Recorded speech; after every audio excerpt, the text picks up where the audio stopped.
Hello दोस्तों। आज के इस वीडियो लेक्चर में हम एमपीपीएससी प्रीलिम्स का मॉक टेस्ट देखेंगे। आज का जो मॉक टेस्ट है दोस्तों यूनिट नंबर 4 पर आधारित है। तो चलिए शुरुआत करते हैं दोस्तों आज के मॉक टेस्ट की। दोस्तों यदि आपको मॉक टेस्ट पसंद आ रहे हो तो प्लीज़ आपसे रिक्वेस्ट है कि प्लीज़ चैनल को सब्सक्राइब कीजिए, वीडियोज़ को लाइक कीजिए और साथ ही शेयर भी कीजिए। तो दोस्तों पहला एमसीक्यू है हमारा, भारत का सबसे ऊंचा नदी बांध कौन सा है। तो दोस्तों ये पूरा भारत की बात करेगी, भारत का सबसे ऊंचा नदी बांध कौन सा है। तो ये दोस्तों हमें टिहरी बांध देखने को मिलेगा, राइट। तो टिहरी बांध क्या है दोस्तों, सबसे ऊंचा बांध हमें देखने को मिलेगा। तो इसका आंसर क्या है, टिहरी बांध सबसे ऊंचा बांध। ठीक है, टिहरी बांध सबसे ऊंचा बांध हमें देखने को मिलेगा। हीराकुंड बांध किस राज्य में है दोस्तों, हीराकुंड बांध हमें उड़ीसा में देखने को मिलेगा। तो हीराकुंड बांध दोस्तों कहाँ, हमें उड़ीसा में देखने को मिलेगा। कोयना बांध की बात करें दोस्तों कि कोयना बांध हमें कहाँ देखने को, कोयना बांध दोस्तों ये हमें कहाँ है, मध्य प्रदेश में देखने को मिलेगा। तो कोयना बांध हमें कहाँ देखने को मिलेगा, कोयना बांध सॉरी महाराष्ट्र में देखने को मिलेगा। तो कोयना बांध क्या दोस्तों, हमें महाराष्ट्र में देखने को मिलेगा। तो कोयना बांध दोस्तों हमें महाराष्ट्र में देखने को मिलेगा। गांधी नगर जवाहर, गांधी सागर, जवाहर सागर, राणा प्रताप सागर किस बांध किस नदी पर, तो चंबल नदी पर हमें देखने को मिलेंगे। ठीक है, इसका आंसर दोस्तों हमें चंबल नदी पर देखने को मिलेंगे। ठीक है, इससे गरज के नाम से भी हम ट्रिक से, ग रज, ग से गांधी सागर, ज से जवाहर सागर और र से राधा सागर, राणा प्रताप सागर। ठीक है, और राणा प्रताप सागर हमें राजस्थान में देखने को मिलेगा। ठीक है, अब बात करेंगे दोस्तों अलमाटी बांध। अलमाटी बांध किस नदी पर, तो अलमाटी बांध हमें कहाँ देखने को मिलेगा और राज्य का नाम भी हमें बताना है। ठीक है, अलमाटी बांध दोस्तों क्या है, कृष्णा नदी कर्नाटक में हमें देखने को मिलेगा। तो अलमाटी बांध दोस्तों हमें कृष्णा नदी और राज्य कर्नाटक हमें देखने को मिलेगा। तो अलमाटी बांध दोस्तों कहाँ देखने को मिलेगा, अलमाटी बांध दोस्तों हमें कृष्णा नदी कर्नाटक देखने को मिलेगा, राइट। अगला बात करते हैं दोस्तों, निम्नलिखित में से कौन सा युग्म सही सुलेमित नहीं, मतलब गलत हमें बताना है। सरदार सरोवर बांध नर्मदा नदी पर, ये दोस्तों बिल्कुल सही है। तिलैया बांध कोणार नदी पर, आई थिंक इसका देखेंगे। गांधी सागर बांध चंबल नदी पर, ये तो बिल्कुल सही है हमारा। और अगला है नागार्जुन सागर बांध, तो ये दोस्तों हमें क्या है, नागार्जुन सागर कृष्णा नदी, ये भी सही है। तो नागार्जुन सागर बांध कृष्णा नदी पर, ये बात भी सही है। तिलैया बांध दोस्तों कोणार नदी पर हमें नहीं देखने को मिलेगा। तो यही हमारा क्या है, रॉन्ग आंसर देखने को मिलेगा। तो दोस्तों तिलैया बांध हमें कोणार नदी पर नहीं देखने को मिलेगा। ठीक है, तो एक बार हम रिवाइज कर लेते हैं। सरदार सरोवर बांध नर्मदा नदी पर, यस बिल्कुल सही है। गांधी सागर बांध चंबल नदी पर अभी हमने देखा, यस। और नागार्जुन सागर बांध दोस्तों हमें कृष्णा नदी पर देखने को मिलेगा। भारत की सबसे मीठे जल की झील दोस्तों, ये हमें कहाँ देखने को मिलती है दोस्तों, इसका नाम है बुलर झील। तो भारत की जो सबसे बड़ी मीठे पानी की झील, क्वेश्चन दोस्तों ये है कि भारत की जो सबसे बड़ी जो है मीठे पानी की जल दोस्तों, मीठे जल की जो झील है वो हमें बुलर जम्मू कश्मीर में देखने को मिलेगी। ठीक है, बुलर लेक। उत्तर पूर्वी भारत की सबसे बड़ी झील की बात की, लोकटक झील दोस्तों मणिपुर में हमें देखने को मिलेगी। तो लोकटक झील कहाँ दोस्तों, हमें मणिपुर में देखने को मिलेगी। लोकटक झील हमें मणिपुर में देखने को मिलेगी। दोस्तों लोनार झील, लोनार झील हमें महाराष्ट्र उड़ीसा में महाराष्ट्र में देखने को मिलेगी। तो दोस्तों हमें कहा महाराष्ट्र में हमें लोनार झील देखने को मिलेगी, इसे क्रेटर झील के नाम से भी जानते हैं। जवाहर सागर, राणा प्रताप सागर तथा गांधी सागर जलाशय किस नदी पर है। तो दोस्तों ये क्वेश्चन रिपीट कर दिया गया भाई साहब ने, तो ये हमें चंबल नदी पर देखने को मिलेगा, राइट। अगला बात करेंगे दोस्तों, निम्नलिखित में से कौन से सही सुलेमित नहीं है। तो दोस्तों इसमें पूछा गया कि कौन से सही सुलेमित नहीं है। इसका आंसर हमें देखना, लोकटक झील मणिपुर में अभी हमने देखा, सांबर झील राजस्थान, यस। लोनार झील महाराष्ट्र और हुसैन सागर झील ये दोस्तों कर्नाटक में हमें नहीं देखने को मिले। तो ये दोस्तों ये हमारा रॉन्ग आंसर है। ठीक है, बाकी लोकटक झील मणिपुर यस, सांबर झील राजस्थान यस, लोनार झील हमें महाराष्ट्र में देखने को मिलेगी। एक बार फिर से रिवाइज कर लेते हैं दोस्तों, लोकटक झील मणिपुर में, सांबर झील राजस्थान में और लोनार झील महाराष्ट्र में देखने को मिलेगी, यस। ठीक है दोस्तों, अब अगला क्वेश्चन है नागिन झील किस राज्य में है। तो दोस्तों ये हमारे लिए इंपॉर्टेंट हो सकता है कि जो नागिन झील अभी नई झील हमें देखने को मिली, तो नागिन झील दोस्तों ये हमें कहाँ है, जम्मू कश्मीर में देखने को मिलेगी। ठीक है, नागिन झील दोस्तों हमें कहाँ, जम्मू कश्मीर में देखने को मिलेगी। नागिन झील जम्मू कश्मीर, नागिन झील जम्मू कश्मीर में देखने को मिलेगी। भारत में सबसे ऊंचा जलप्रपात की बात की है दोस्तों कि भारत में सबसे ऊंचा जलप्रपात कौन सा है, तो ये जोग जलप्रपात हमें देखने को मिलेगा। अब आप बताइए दोस्तों कि जोग जलप्रपात कहाँ पर है और कौन सी नदी में हमें देखने को मिलेगा। क्वेश्चन यहाँ पे बता दिया गया कि जोग जलप्रपात का नया नाम क्या है। तो दोस्तों जोग जलप्रपात का नाम है महात्मा गांधी जलप्रपात नाम रख दिया गया है। तो महात्मा गांधी जलप्रपात नाम अब जोग जलप्रपात का नाम रख दिया गया है। तो राइट, इसका आंसर दोस्तों ये हो गया। तो धुआंधार जलप्रपात किस नदी पर, ये तो दोस्तों नर्मदा नदी पर हमें देखने को मिलेगा, राइट, धुआंधार जलप्रपात। ठीक है, हुंडरू जलप्रपात दोस्तों ये हमें एक नया जलप्रपात देखने को मिलेगा। हुंडरू जलप्रपात हमें कहाँ देखने को मिलेगा, तो हुंडरू जलप्रपात हमें स्वर्ण रेखा नदी पर देखने को मिलेगा। तो हुंडरू जलप्रपात दोस्तों हमें स्वर्ण रेखा नदी पर देखने को मिलेगा। तो हुंडरू जलप्रपात हमें स्वर्ण रेखा नदी पर देखने को मिलेगा। और गोकाक जलप्रपात दोस्तों पूछा है कि गोकाक जलप्रपात हमें क्या है, बेलगांव में देखने को मिलेगा। तो गोकाक जलप्रपात दोस्तों, गोकाक जलप्रपात हमें कहाँ देखने को मिलेगा, बेलगांव में देखने को मिलेगा। अगला बात है दोस्तों, राजा रानी रेरा रॉकेट ये सबसे किस चीज़ से संबंधित है। तो राजा रानी रेरर और रॉकेट ये दोस्तों हमें जोग जलप्रपात से संबंधित है। तो दोस्तों ये भी एक नया फैक्ट मिल गया हमें। राजा, रानी, रोरर और रॉकेट, ये सब दोस्तों हमें जोग जलप्रपात से संबंधित हमें देखने को मिलेगा। अगला क्वेश्चन है दोस्तों, भारत में प्रथम बहुउद्देशीय नदी घाटी परियोजना का निर्माण निम्नलिखित में से किस नदी पर, तो ये दोस्तों हमें दामोदर नदी आंसर हमें देखने को मिलेगा। तो दामोदर घाटी परियोजना दोस्तों सबसे पहली हमारी बहुउद्देशीय नदी घाटी परियोजना हमें देखने को मिलेगी। इसका आंसर क्या है, दामोदर घाटी परियोजना। अगला बात करेंगे दोस्तों कि भारत की सबसे बड़ी बहुउद्देशीय नदी घाटी परियोजना कौन सी है, तो ये दोस्तों भाखड़ा नंगल परियोजना हमें देखने को मिलेगी। तो भाखड़ा नंगल परियोजना दोस्तों क्या है, हमें भारत की बहुउद्देशीय सबसे बड़ी परियोजना हमें देखने को मिलेगी। तो दोस्तों भाखड़ा नंगल परियोजना हमें इसका आंसर देखने को मिलेगा। मचकुंड परियोजना किन दो राज्यों के बीच देखने को मिलती है, दोस्तों मचकुंड का नाम आ रहा है दोस्तों कि मचकुंड परियोजना की बात करेगी, मचकुंड परियोजना। तो दोस्तों मचकुंड परियोजना किन दो राज्यों के बीच हमें देखने को मिलेगी, तो मचकुंड परियोजना आंध्र प्रदेश और उड़ीसा के बीच में देखने को मिलेगी। तो मचकुंड परियोजना दोस्तों हमें आंध्र प्रदेश और उड़ीसा के बीच देखने को मिलेगी। तो इसका आंसर क्या है, उड़ीसा और आंध्र प्रदेश मचकुंड परियोजना। तो मचकुंड परियोजना आंध्र प्रदेश उड़ीसा, ठीक है, मचकुंड परियोजना आंध्र प्रदेश उड़ीसा। कौन सी बहुउद्देशीय नदी घाटी परियोजना का निर्माण टेनेसी नदी के घाटी परियोजना के आधार पर हुआ है, तो कौन सी बहुउद्देशीय परियोजना है दोस्तों, नदी घाटी परियोजना जो टेनेसी नदी घाटी की परियोजना के आधार पर हुआ। तो दोस्तों ये क्या है दोस्तों, हमें दामोदर घाटी परियोजना आंसर देखने को मिलेगा। तो दामोदर घाटी परियोजना दोस्तों इसका आंसर हमें देखने को मिलेगा। सरदार सरोवर परियोजना किस नदी पर चल रही है, तो दोस्तों ये नर्मदा नदी पर चल रही है, ठीक है। सरदार सरोवर परियोजना दोस्तों क्या है, नर्मदा नदी पर चल रही है। इससे क्या गुजरात को पानी मिलेगा, ठीक है। इडुक्की जल परियोजना दोस्तों किस राज्य में, तो इडुक्की दोस्तों हमें कहाँ, केरल में देखने को मिलेगी। आंसर क्या है, केरल।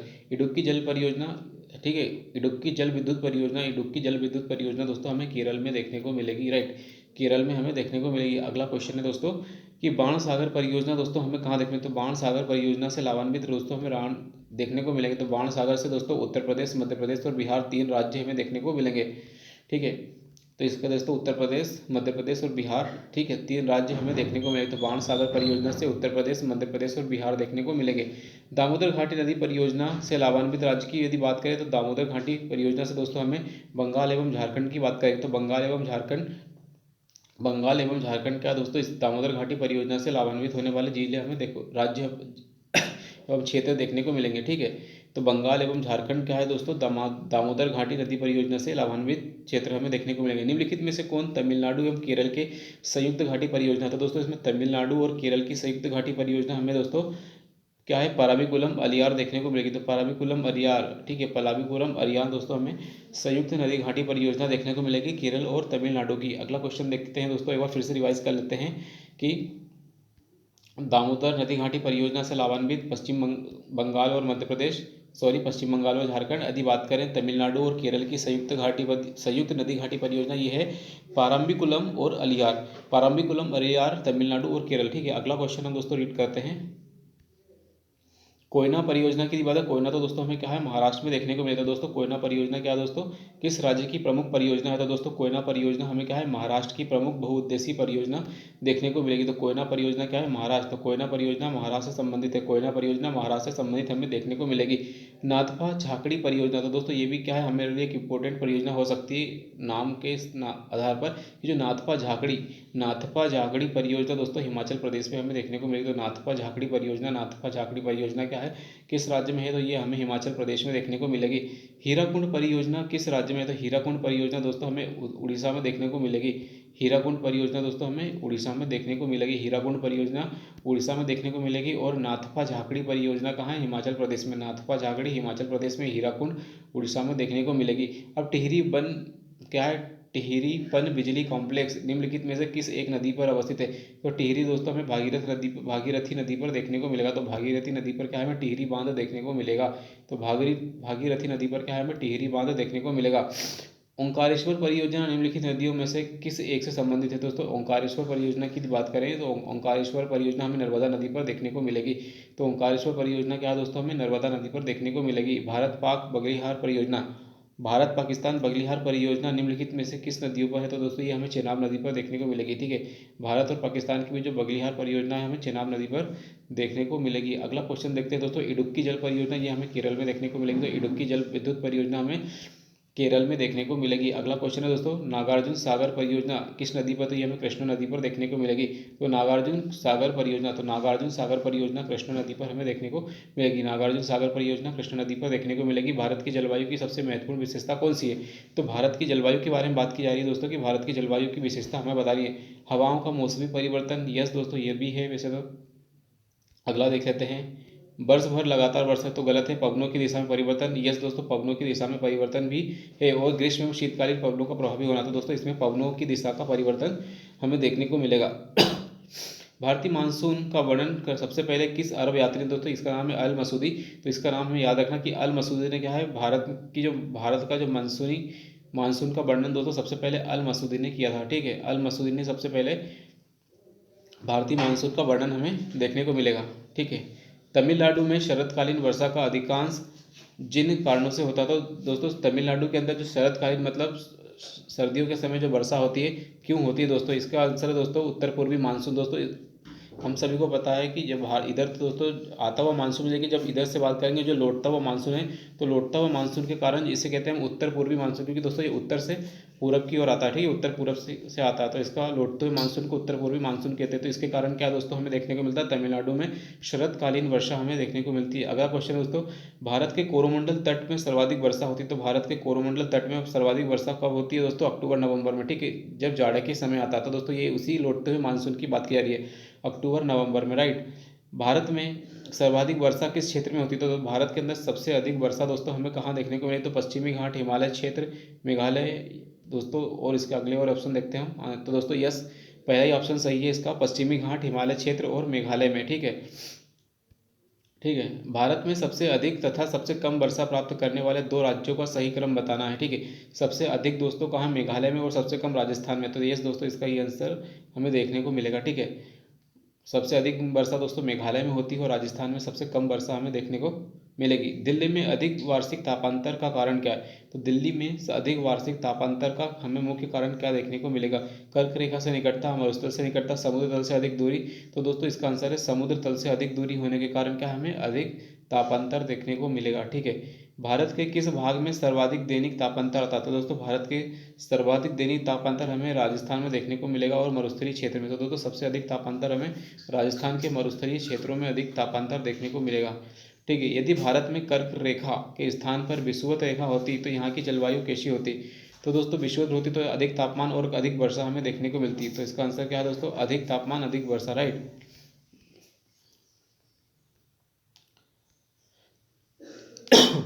अगला क्वेश्चन देखते हैं दोस्तों कि जम्मू कश्मीर में होने वाली शीतकालीन वर्षा का कारण कौन सा है? तो जम्मू कश्मीर में यदि ठंडियों में बारिश हो रही है तो उसको हम पश्चिमी वेस्टर्न डिस्टर्बेंस का नाम से जानते हैं। दोस्तों पश्चिमी विक्षोभ के कारण दोस्तों क्या होता है, जम्मू कश्मीर में शीतकालीन वर्षा हमें देखने को मिलती है। मानसून वर्षा की विशेषता नहीं है, तो जो मानसूनी वर्षा होती है उसमें क्या मानसूनी वर्षा की विशेषता कौन सी नहीं है? ये एक प्रकार की मौसमी वर्षा है, यस। अनिश्चित एवं अनियमित वर्षा, यस। भारत वर्षा का असमान वितरण है, यस। और वर्षा होने वाले दिनों की निरंतरता, तो दोस्तों निरंतरता इसकी विशेषता हमें नहीं देखने को मिलेगी। It is not a continuous rainfall. ठीक है, तो भारत के अंदर जो मानसूनी वर्षा होती है, it is not a continuous rainfall हमें देखने को मिलेगा। पुणे में मुंबई से कम वर्षा होती है। तो दोस्तों पुणे के अंदर मुंबई से कम वर्षा होती है क्योंकि पुणे कम ऊंचाई पे गलत निकट घन क्या है, इसके निकट घने वन नहीं है, मुंबई की अपेक्षा विषुवत रेखा से अधिक दूर है और वृष्टि छाया क्षेत्र। तो इसका आंसर है दोस्तों वृष्टि छाया क्षेत्र। ठीक है दोस्तों, शेडो जोन में आता है। ठीक है, तो वृष्टि छाया क्षेत्र के कारण दोस्तों पुणे में क्या है, मुंबई से कम वर्षा होती है। तो दोस्तों ये हमारे एक प्रकार का कंसेप्चुअल क्वेश्चन है, it is not the factual question, right. यद्यपि भारत का केवल दक्षिणी भाग उष्णकटिबंध क्षेत्र में स्थित है। इसमें बोला जा रहा है कि दोस्तों भारत का जो केवल दक्षिणी भाग उष्णकटिबंध में स्थित है, तदपि संपूर्ण भारत की जलवायु उष्णकटिबंधीय है। तो दोस्तों बताया जा रहा है कि जो दक्षिणी भाग है उष्णकटिबंध में है, लेकिन पूरे भारत की जलवायु क्या है, उष्णकटिबंधीय है। इसका क्या कारण है बताना है। तो इसका पहला ऑप्शन है दोस्तों, भारत मानसून के प्रभाव के अंतर्गत आता है। उत्तर भारत की स्थिति महाद्वीपीय प्रकार की है और देश के मध्य भाग में कर्क रेखा गुजरती है। ऊंची हिमालय पर्वत श्रेणियाँ उत्तरी ठंडी हवाओं की रक्षा करती है। तो दोस्तों इसका आंसर हमें देखने को मिला, तीनों ही वैसे तो हमें सभी सही दिखता है, लेकिन इसका आंसर क्या है दोस्तों, जो हिमालय पर्वत की श्रेणी है उत्तरी ठंडी हवाओं से क्या रक्षा करती है। तो हिमालय की जो ऊंची पर्वत श्रेणी होने के कारण उत्तर की जो ठंडी हवाएं आती है उससे भारत की रक्षा करती है। इसलिए दोस्तों भारत की जो जलवायु है, पूरे भारत की जलवायु उष्ण कटिबंधीय प्रकार की बन गई है, राइट। निम्नलिखित में से भारत के किन क्षेत्रों में 200 मिलीमीटर वर्षा होती है? तो दोस्तों बताया जा रहा है कि कौन से क्षेत्र है जिसमें 200 मिलीमीटर वर्षा होती है। तो दोस्तों ये हमें कहाँ है, असम, मणिपुर, त्रिपुरा देखने को मिलेगा, या जम्मू कश्मीर। तो जम्मू कश्मीर में भी दोस्तों हमें देखने को मिलेगा कि 200 सेंटीमीटर 200 मिलीमीटर वर्षा, 200 मिलीमीटर की बात किया है कि न कि सेंटीमीटर, तो हमें जम्मू कश्मीर में देखने को मिलेगा। आम्र वर्षा की मैंगो शॉवर दोस्तों हमें दक्षिण में देखने को मिलेगा। ये कहाँ होती है? तो दोस्तों ये आम की फसल के लिए हमें क्या है दोस्तों, बंगाल बिहार में देखने को मिलेगा। तो ये बंगाल बिहार में मार्च एवं अप्रैल में होने वाली, ठीक है, जो गर्मियों में होने वाली मार्च अप्रैल में होने वाली वर्षा को दोस्तों हम आम्र वर्षा कहते हैं, ठीक है। इससे क्या होता है दोस्तों, आम के पेड़ों में क्या है, जल्दी फल लगने लग जाते हैं, राइट। चेन्नई में जाड़ों की वर्षा होती है। तो चेन्नई के अंदर जो जाड़ों की वर्षा है क्यों होती है? तो दोस्तों उत्तर पूर्वी मानसून के कारण, ठीक है, उत्तर पूर्वी मानसून के कारण, तो मतलब लौटते हुए मानसून के कारण दोस्तों हमें चेन्नई में वर्षा देखने को मिलेगी, राइट। भारत विश्व में सर्वाधिक वर्षा मौसम रॉन में होने का क्या कारण है? तो पहाड़ियों का कीपाकार आकृति में होना। यस दोस्तों, ये इसका पहला सही है। सदा निम्न दाब बना रहना, सदा दोस्तों, सदा जब भी ऑलवेज लिखा रहेगा तो ये दोनों हमारे रॉन्ग हो जाएंगे, ठीक है। और काफ़ी सघन वनस्पति होगा दोस्तों, इसका पहला ही आंसर हमारा सही होना चाहिए। इसको देखते हैं आंसर क्या दिया जा रहा है। तो दोस्तों पहाड़ियों का कीप आकार की आकृति में होना। तो यस दोस्तों, पहाड़ियों के इसके अंदर क्या कीप प्रकार की आकृति होती है। इसके कारण दोस्तों क्या होता है, यहाँ पर एक लो प्रेशर का जोन क्रिएट होता है, और साथ ही क्या है, जो हमारे बादल हैं तो इसी पहाड़ियों में फंसकर रह जाते हैं। इसलिए दोस्तों यहाँ पर अधिक वर्षा हमें देखने को मिलेगी। भारतीय उपमहाद्वीप पर ग्रीष्म ऋतु में उच्च तापमान एवं निम्न दाब पर हिंद महासागर में वायु दाब का कर्षण करते हैं, ठीक है। बोला जा रहा है दोस्तों, जो भारतीय उपमहाद्वीप पर क्या है, ग्रीष्म ऋतु में जो उच्च तापमान और निम्न दाब है ना, टेम्परेचर हाई है, लोड क्या है, प्रेशर है, इसमें हिंद महासागर में वायु का कर्षण करते हैं, जिसके कारण क्या होता है, दक्षिण पूर्वी मानसून, दक्षिण पश्चिम मानसून का निर्माण होता है दोस्तों, है ना, ठीक है। यदि हिंद महासागर में उच्च टेम्परेचर है और लो प्रेशर है तो इससे क्या होता है दोस्तों, दक्षिण पश्चिम मानसून का निर्माण होता है। भारत के उत्तर पश्चिमी भाग में शीतकाल में वर्षा होती है। तो दोस्तों भारत का जो उत्तर पश्चिमी भाग, ठीक है, उत्तर पश्चिमी भाग में शीतकाल में वर्षा होती है दोस्तों। क्यों? तो ये दोस्तों होती है पश्चिमी विक्षोभ, वेस्टर्नल डिस्टर्बेंस के कारण, ठीक है, इसको बोलते हैं वेस्टर्नल डिस्टर्बेंस। इसके कारण दोस्तों पश्चिमी विक्षोभ के कारण शीतकाल में वर्षा होती है।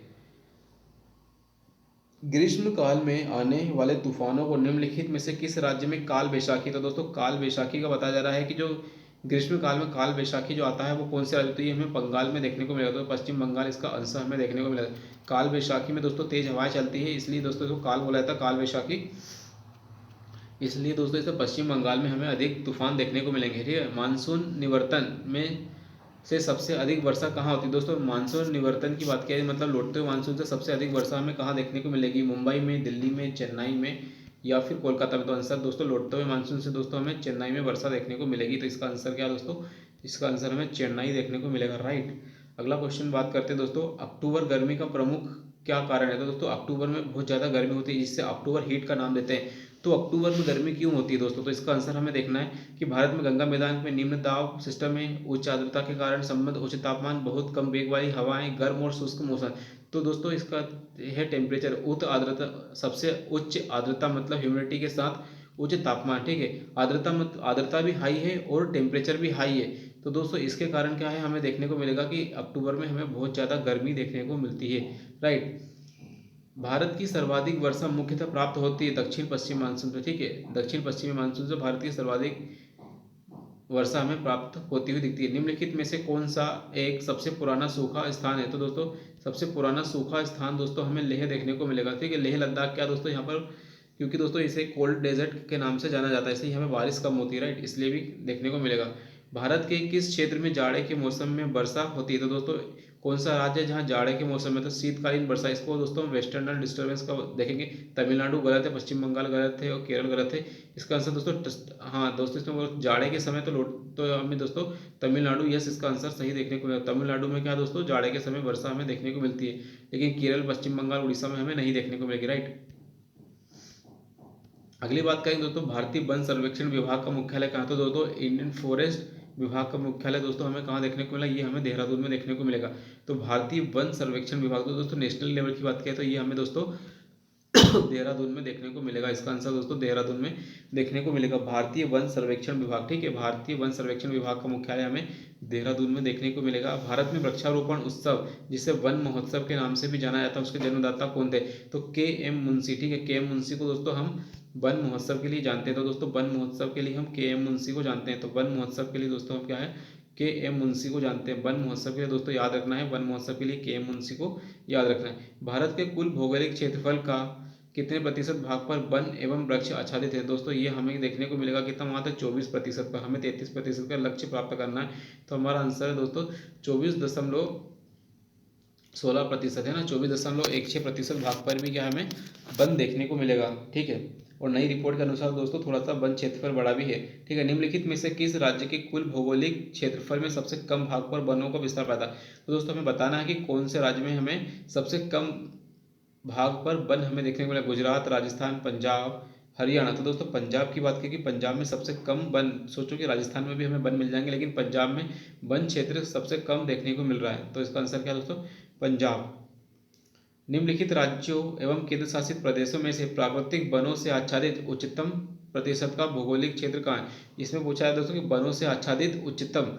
ठीक है, तो ये दोस्तों हमें कहाँ है, अंडमान निकोबार द्वीप समूह में देखने को मिलेगा इस ग्रुप के अनुसार। तो अंडमान निकोबार में दोस्तों क्या हमें वन आच्छादन अधिक देखने को मिलेगा, राइट। भारतीय वन सर्वेक्षण विभाग की स्थापना की बात किया दोस्तों, भारतीय वन सर्वेक्षण विभाग की स्थापना दोस्तों हमें क्या है 1981 में देखने को मिलेगी। तो भारतीय वन सर्वेक्षण विभाग है ना, भारतीय वन सर्वेक्षण विभाग की स्थापना 1981 में देखने को मिलेगी। और इसका हेडक्वार्टर अभी हमने देखा दोस्तों देहरादून में हमें देखने को मिलेगा। तो भारतीय वन सर्वेक्षण विभाग की स्थापना क्या है दोस्तों, हमें 1981, इसका हेडक्वार्टर हमें देहरादून में देखने को मिलेगा।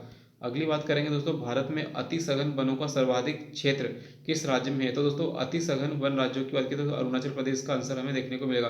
तो बहुत ज़्यादा सघन वन दोस्तों हमें क्या है, अरुणाचल प्रदेश में देखने को मिलेंगे।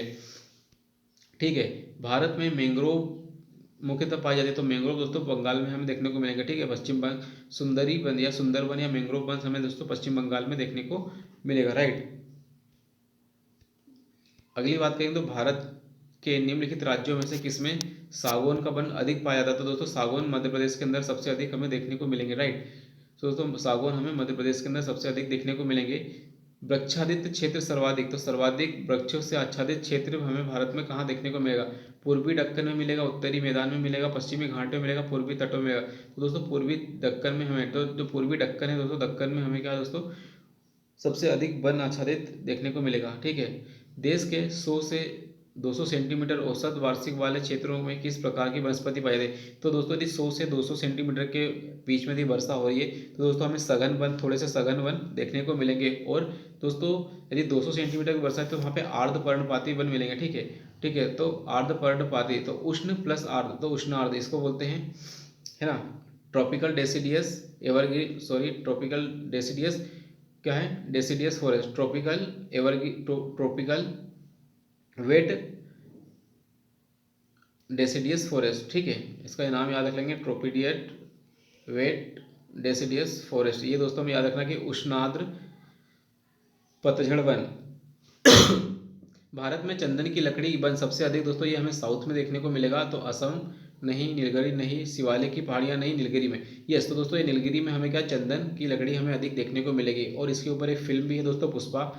ओके, अब बात करेंगे अशांत घाटी अवस्थित है, मतलब शांत घाटी मतलब साइलेंट वैली हमें कहाँ देखने को मिलेगी दोस्तों? केरल में हमें साइलेंट वैली देखने को मिलेगी, राइट। तो केरल के अंदर हमें क्या है दोस्तों, साइलेंट वैली हमें पूछा गया है दोस्तों कि साइलेंट वैली हमें कहाँ देखने को मिलेगी? तो साइलेंट वैली क्या हमें केरल में देखने को मिलेगी। तो आंसर दोस्तों एक बार फिर से रिवाइज कर लीजिए, शांत घाटी साइलेंट वैली हमें केरल में देखने को मिलेगी। साइलेंट वैली हमें केरल में देखने को मिलेगी। पश्चिमी घाट पर पाई जाने वाली वनस्पति का प्रकार क्या है? तो दोस्तों पश्चिमी घाट पर पाई जाने वाली वनस्पति का प्रकार हमें क्या है? तो पश्चिमी घाट वेस्टर्न घाट में हमें दोस्तों सदा रहित मतलब सदाबहार टाइप के वन हमें देखने को मिलेंगे, क्योंकि दोस्तों यहाँ वर्षा भी हमें बेहतर स्थिति देखने को मिलेगी। गंगा और ब्रह्मपुत्र के जो डेल्टाई क्षेत्र में वृक्ष की अधिकता के कारण सुंदर वन कहा जाता है दोस्तों। ये दोस्तों क्या है, सुंदरी वृक्षों के कारण। तो सुंदरी प्रकार के सुंदरी वृक्ष हमें देखने को मिलते हैं सुंदरबन में। ठीक है, भारत में चंदन की लकड़ी के लिए प्रसिद्ध राज्य दोस्तों हमें कर्नाटक देखने को मिलेगा। तो कर्नाटक में क्या दोस्तों हमें चंदन की लकड़ी के लिए एक प्रसिद्ध राज्य देखने को मिलेगा। अगली बात करेंगे दोस्तों, भारत के किस भौतिक क्षेत्र में उष्ण कटिबंधीय से लेकर अल्पाइन प्रकार की वनस्पति, मतलब दोस्तों हमें ट्रॉपिकल फॉरेस्ट से लेकर अल्पाइन तक भी देखने को, दक्षिणी पारदीप में नहीं, बिल्कुल उत्तरी विशाल मैदान में बिल्कुल भी नहीं देखने को मिलेगा दोस्तों। हिमालय क्षेत्र में हमें देखने को मिलेगा इस तरह का वन, ठीक है। अब बात करेंगे इसका आंसर क्या है दोस्तों, हिमालय का पर्वतीय क्षेत्र दोस्तों, उत्तर भारत का जो, ठीक है, उत्तर भारत का जो हिमालय पर्वतीय क्षेत्र है दोस्तों, इसमें हमें देखने को मिलेगा उष्णकटिबंधीय से लेकर अल्पाइन तक की प्रजाति हमें देखने को मिलेगी। अगली बात करेंगे भारत में प्रमुख वनस्पति कौन सी, तो भारत के अंदर प्रमुख वनस्पति की बात की जाए दोस्तों, तो भारत की प्रमुख वनस्पति हमें क्या देखने को मिलेगा, पतझड़ वन देखने को मिलेगा। तो भारत के अंदर हमें अधिक से अधिक डेसिडियस फॉरेस्ट देखने को मिलेंगे। तो भारत के अंदर हमें अधिक से अधिक ऐसे फॉरेस्ट देखने को मिलेंगे डेसिडियस टाइप के। भारत के निम्नलिखित क्षेत्रों में से किस एक में मैंग्रोव, सदापर्णी और पर्णपत्नी का संयोजन देखने को मिलता है। तो मतलब हमें ऐसा क्षेत्र बताना दोस्तों जहाँ पर हमें मैंग्रोव वन भी मिलेंगे, सदाबहार वन भी मिलेंगे और पर्णपाती वन भी मिलेंगे। तो उत्तर तटीय आंध्र प्रदेश, दक्षिण पश्चिमी बंगाल, अंडमान निकोबार और दक्षिण सोरा। तो दोस्तों इसका आंसर हमें देखने को मिलेगा अंडमान और निकोबार द्वीप समूह। तो अंडमान निकोबार द्वीप समूह में दोस्तों इस तरह के वन हमें देखने को मिलेंगे। तो इसका आंसर हमें अंडमान निकोबार द्वीप समूह देखने को मिलेगा।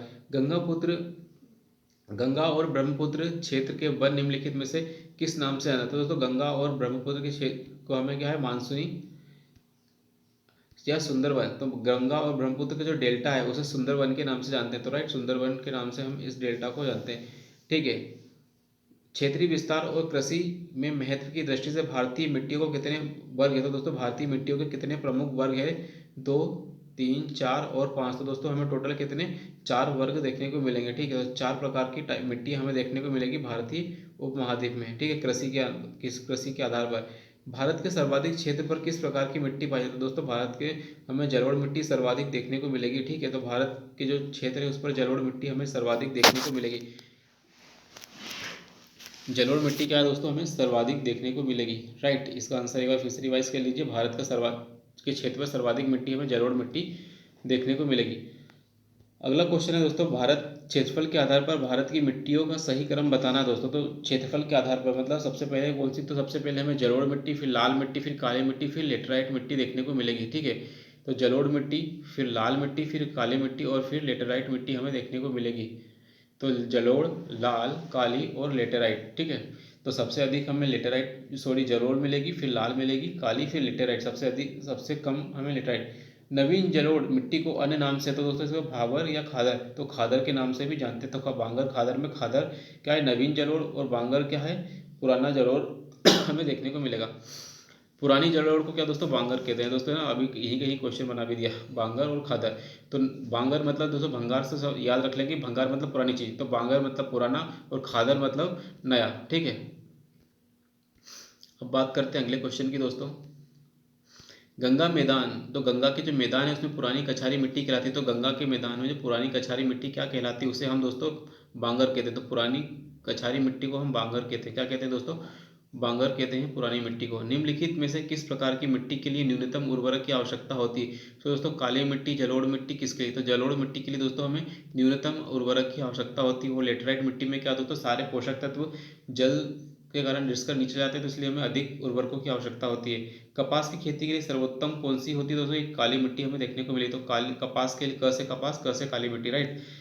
अगला बात करेंगे दोस्तों, काली मिट्टी का विस्तार पाया। तो काली मिट्टी का विस्तार दोस्तों हमें क्या है, महाराष्ट्र में भी देखने को मिलेगा, मध्य प्रदेश में भी, गुजरात में, तो सभी जगह दोस्तों हमें काली मिट्टी देखने को मिलेगी।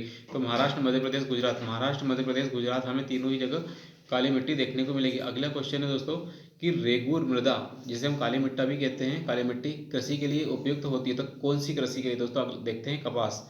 इसका आंसर दोस्तों सेम क्वेश्चन यहीं कहीं रिपीट कर दिया इन लोगों ने, कपास के लिए रेगुर मिट्टी हमें देखने को मिलेगी। काली मिट्टी के संबंध में दोस्तों कौन सा कथन असत्य मतलब गलत कथन बताना है। तो काली मिट्टी कपास की वृद्धि के लिए आदर्श है, यस दोस्तों, ये तो अभी हमने पढ़ाई है। इसमें आर्द्रता को अधिक समय तक धारण करने की क्षमता होती है, ये बात भी बिल्कुल सही है। सूखे पर काली मिट्टी दरार पड़ जाती है, यस, इसकी जुताई अधिक करनी पड़ती है दोस्तों, ये गलत हमें देखने को लगा। तो इसकी कम जुताई करनी पड़ती है, ठीक है। तो काली मिट्टी की जुताई अधिक करनी पड़ती है, तो ये गलत है। काली मिट्टी में हमें कम जुताई में भी काम चल जाता है, राइट। अगली बात करेंगे दोस्तों, निम्नलिखित मृदाओं में कौन सी मिट्टी जो है बेसाल्ट लावा के अपक्षय के कारण बनती है। तो दोस्तों ये हमें क्या है, काली मिट्टी या रेगुड़ मिट्टी देखने को मिली। तो रेगुड़ मिट्टी का बेसाल्ट लावा का जो ठंडा होकर क्षय होता है उससे देखने को बनती हुई देखने को मिलेगी, राइट।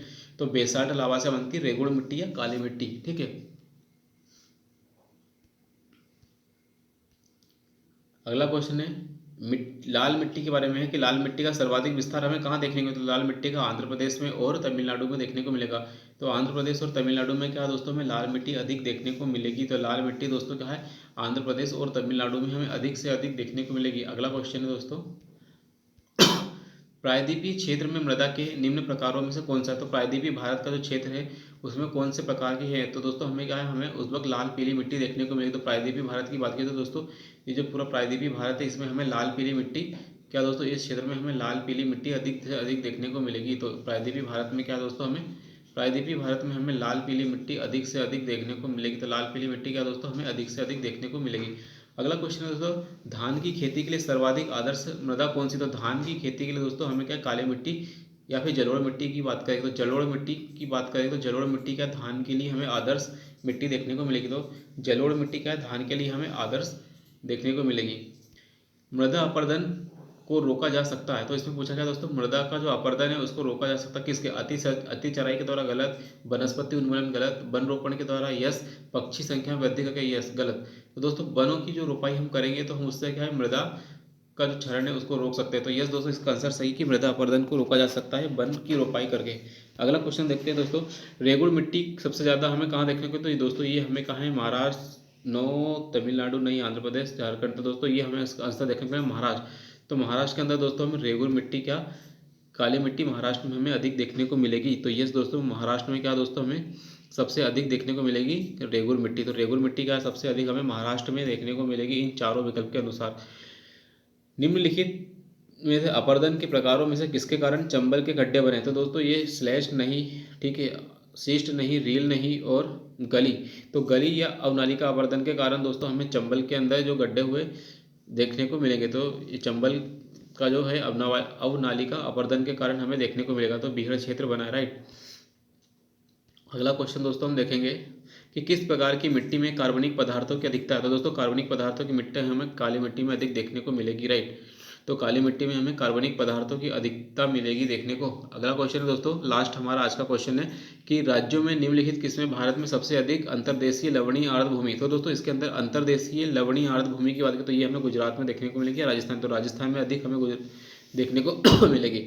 तो अंतर्देशीय लवणीय भूमि की बात की जाए तो कि साल्टियस भूमि हमें सबसे कहाँ राजस्थान में देखने को मिलेगी। सो आई होप दोस्तों इस वीडियो लेक्चर से आपका रिवीजन हुआ होगा, साथ ही साथ आपको नए फैक्ट्स भी मिले होंगे। तो उम्मीद करता हूँ इस वीडियो से आपको थोड़ा बहुत लाभ हुआ होगा। प्लीज़ चैनल को लाइक कीजिए, शेयर कीजिए, सब्सक्राइब कीजिए।